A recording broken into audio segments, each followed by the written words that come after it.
Hello, hello. How are you doing? So, welcome to our free masterclass. This is the one you've been waiting for, and this masterclass is going to really set the tone and the pace for you to step ahead and move forward in reinventing yourself after 40. Now, for those of you, hey, my name is Marsha. Welcome in, your mindset, confidence coach, general support person who I'm happy to say I have worked with so many other persons out there, women, and been able to help them to make that transition, because that's what we're looking for, right? Transition from where you're at, from being stuck, from having all this wealth of knowledge, information, experience, all the things, and not being able to move with that. So you're in the right place if you signed up for this masterclass. Welcome in. And if you're seeing this on the YouTube channel afterwards, well, then, stick around. Let's get into it then, shall we? Now, there is opportunity to work with me one-on-one or in a group session. And that is to let you know that you don't have to stay stuck. You don't just have to get a few tips here and there and then not know what to do with it. You need the accountability, guidance, reach out. Let's see if we're a right fit for each other in moving forward. Now, with that being said, let's get into it. So, why do so many people feel stuck after 40, right? And how do we move forward? So, for women especially, we spend our life is sort of in phases, right? So in the early 20s or so, we were into career, maybe uh, love relationships, getting married, all the things, having kids. By the time we're in our 40s, if life took it in that direction, we are pretty much in a new phase of life. We've already stacked maybe 2 decades of work experience under our belt. We've already probably had the kids, raised them to a point where they're more independent and they're more able to stand on their own. And we're like guides on the side, right? Instead of the sage on the stage now. We got to find ourselves, right? Sometimes it's wanting a new adventure in life. It's maybe doing the same thing over and over and over, and then wondering, wow, where did 2 decades go by? And I'm still doing the same thing. I want something new.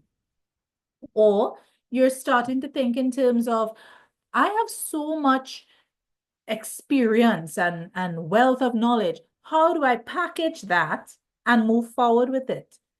And really stand in my own excellence and deliver what I have so that others could learn from it and I could be well compensated for what I know. Okay? So those are some reasons why people feel stuck. On a more uh relationship wise, sometimes that might be, unfortunately, statistics tell us that that's the time when a lot of people are exiting out of one relationship into another. So that's the thing too. Excuse me. I'm gonna have to take a sip.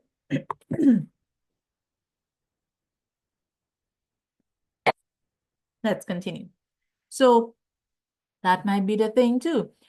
Personally, for me, it was where in my 40s, the beginning of the fourth decade, that's when I got divorced and I had to just reinvent myself and build it over. I don't know if there's anyone here who has gone through that, done that, or you're in it. You're in it. That's where I come in to guide you so that you could condense that package into something that works. Okay. Uh, let me know if you are let me know what stage are you at where you're now feeling stuck. What does stuck look like for you? Write it in the comments. Let's know. And feel free to remember to subscribe if you want more content like this. And there's always opportunity to work together. You could reach out with that. Okay. Check the description. Let's continue. So let's get into what these mindset shifts are going to look like in order to step ahead. Okay, ready? Let's go. It is said that when you're moving forward, if you're driving, and it is true, you have a rearview mirror that you have to look and take a note of ever so often. But more importantly, you have a big windscreen to look ahead. Now let's look at it in terms of size. The windscreen is huge. It's much, much larger than the rearview mirror. Now, the rearview mirror is going to give you a snippet of what's happening behind you. Let's think about it like the past. So it's going to give you a snippet of the past. And that snippet of the past can help you in a few ways. It could help you to see what happened. You could now sit on the outside and look back, reflect. You know, it's good to reflect and see what happened, maybe what worked, what didn't work, what could have worked better, what did you learn? What kind of practice or habit can you now remove? And what kind of what you could replace it with? And that is a key element right there, my friend. Many times we remove things, but we don't replace it. So we're left with this void and vacuum. And if you're not replacing something, then you're more likely and inclined to kind of slide back into the old habits, right? Okay. So that's a catch, how do we call it? A catch 20, catch 40, catch what? Right there. You know what I mean? Okay. So it's a matter of now taking stock and taking inventory of where you're at, what's going to be going forward with you in this new reinvention of yourself, what's going to be not going with you as you reinvent yourself, what is going to be replacing those habits or behaviors, right? And what are the new things you're going to inculcate in your life? That being said, new habits are not always easy. New things that you want to create into a habit are not always easy. First, it's got to start off as a regular practice before it even begins to be a habit. When it becomes a habit, it's after a continuous amount of as I say, 28 days to create a habit. Then it's something that is second nature to you. Then it's something that feels aligned with you. Then it's something that feels almost natural for you to go and do. Prior to that, it's going to be a practice, an action that you're taking, and a practice that you're going to have to put some effort into doing. And like I said, sugarcoat it, it's not going to be easy. For example, if it is that you want to start to, instead of you start your morning in chaos, right? You've had young kids, you've had to leave the house at a certain time, you have lunch kits to pack and breakfast to do, and everybody's getting up at whatever time, and it's a chaotic space in your morning. Maybe you don't have kids, right? But you still have a lot of chaos in the morning when you wake up. Maybe you slap down the alarm when it goes off and you roll out of bed. You don't even make your bed. You shuffle to figure out what to wear. You get in the car. You meet traffic. You realize, hey, I have to stop and get some breakfast. So you stop and it runs late and all kinds of things, you know? So you decide, you say to yourself, you know what? Let me try to make my mornings calmer. What can I do? I need to take away this getting up late in the morning. I need to take away the not being prepared, like with my clothes and my coffee and my breakfast and everything. I need to be prepared. So you see, you already start to make a plan, what is not working, and replace it with what's going to work. Okay, or what are you going to put in its place? And that being said, you know how to actually do it. You know, the thing sounds damn good when you have it on paper. But let's put it into practice. It's a different story. This is where the accountability comes in. This is where the coaching comes in. This is where you need the help to stay on the wagon. Because it's very easy to slip if you don't have those solid practices as a new habit yet. So you got to start to think in terms of what you're going to remove, what works, what is not working. You have to also, I'm going to throw this one in there for mindset shifts. Let's throw in the mindset shift of boundaries.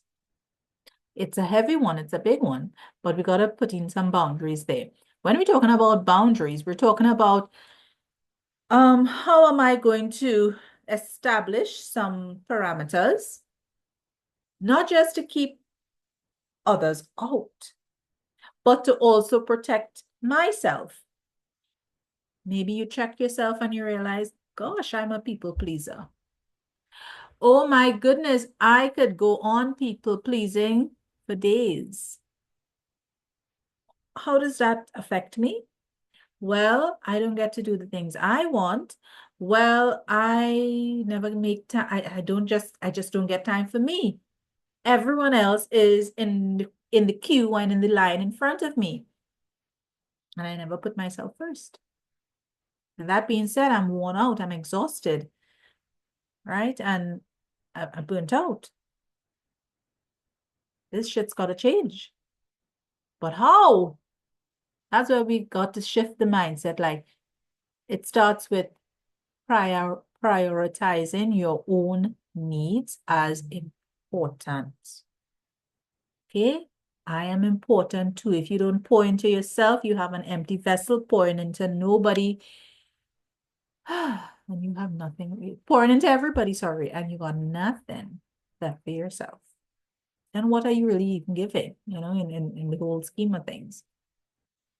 So you got to get some boundaries. The third thing that I'm going to offer you as a mindset shift is to give yourself some grace and accept that you have a part to play in where you're at, but also accept that you're also the one who could change the thing. You could rewrite the story. You could write the new chapter. God is first. Find that spiritual element that keeps you grounded, but start to write your chapter out, meaning start to be the author of how you want things to unfold.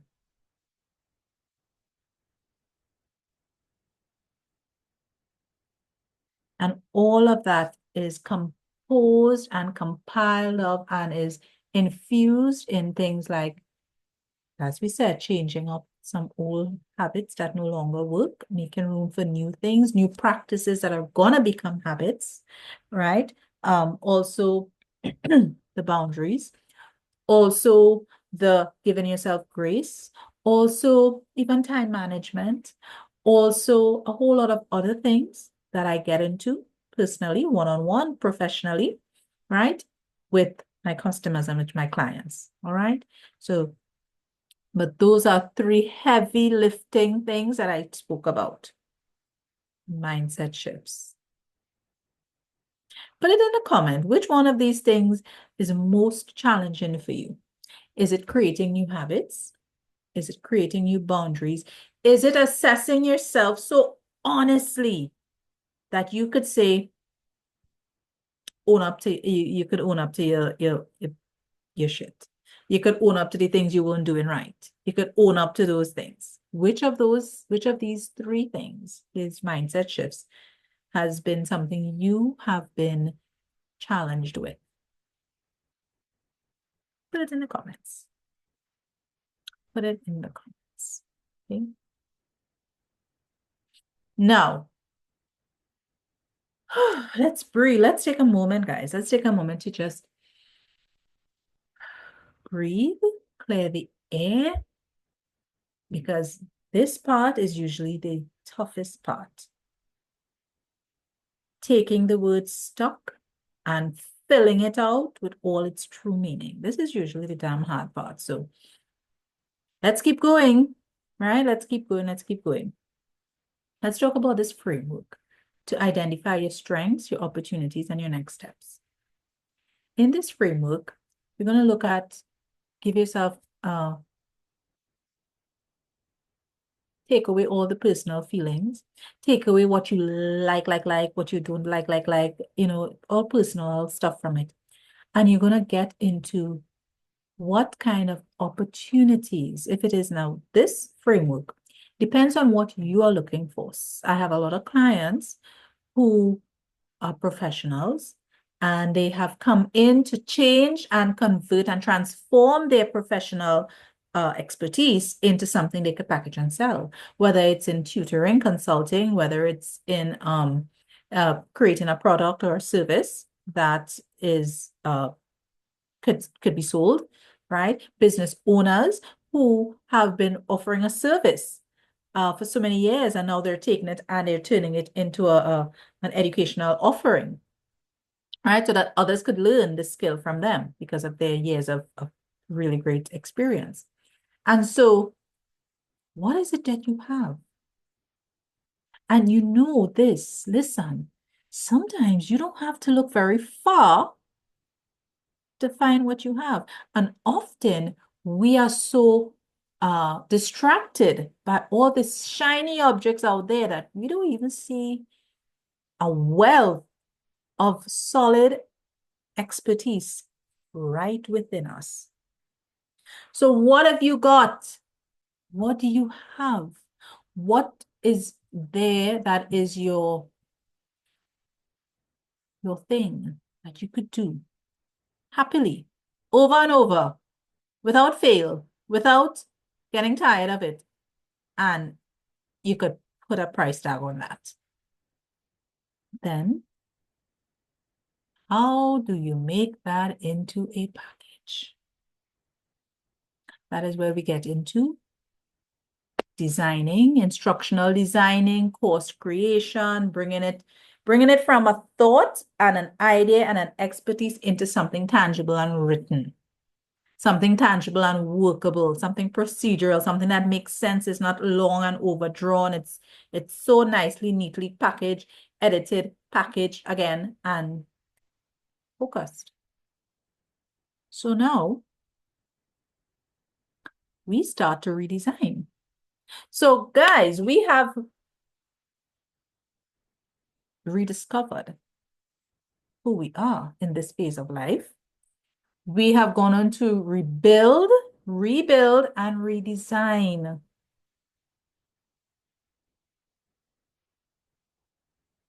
There's nothing that stops any one of us from stepping into a new life, into a new zone, into a new chapter. You don't necessarily have to burn the bridges and get rid of everything. You just have to redesign it sometimes to stay focused on what is relevant and good and key and really useful to move forward with. It'll bring you clarity. It'll, in many cases, I've had people say that it grows them up. So it makes them feel like, not like the young, inexperienced child that started off in the world of work years ago, now makes you feel like an adult. Now, a lot comes with that. And when I say a lot, I mean like I've had customers who, let me give you an example. She rose up the rank in her job that she wanted to be at. She moved from a local manager to a regional manager. Good job. I mean, top of the line professional. And she rose up to that, right? Hard work and perseverance and all these things. The thing is, the role that she now had, she didn't have the leadership qualities that she thought she would be able to just step in there, but it takes a lot of leadership training and leadership qualities.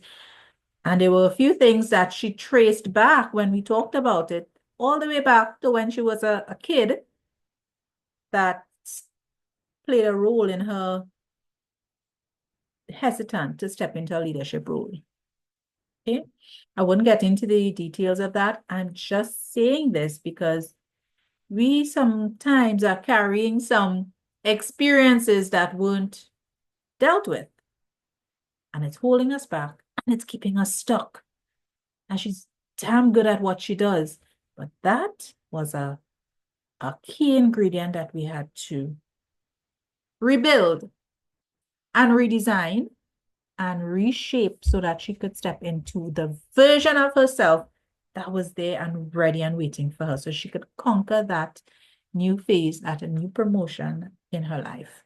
How many of you are also waiting to get unstuck with something that is just keeping you there on the threshold, on the outside, looking in when you're ready to step on in a new chapter, in a new version, in the new vehicle that's taking you where you need to go. So guys, I hope this really added value to you. How do people feel stuck? I look forward to hearing from you with your comments in the comment section about what keeps you stuck and all the stuff we talked about. And subscribe, make sure and subscribe and reach out, right? Let's have that one-on-one conversation. Let's see how you can best work together with me in my one-on-one VIP, right? Or in our group. So with that being said, thank you for listening, and I do look out to hearing from you soon. Bye.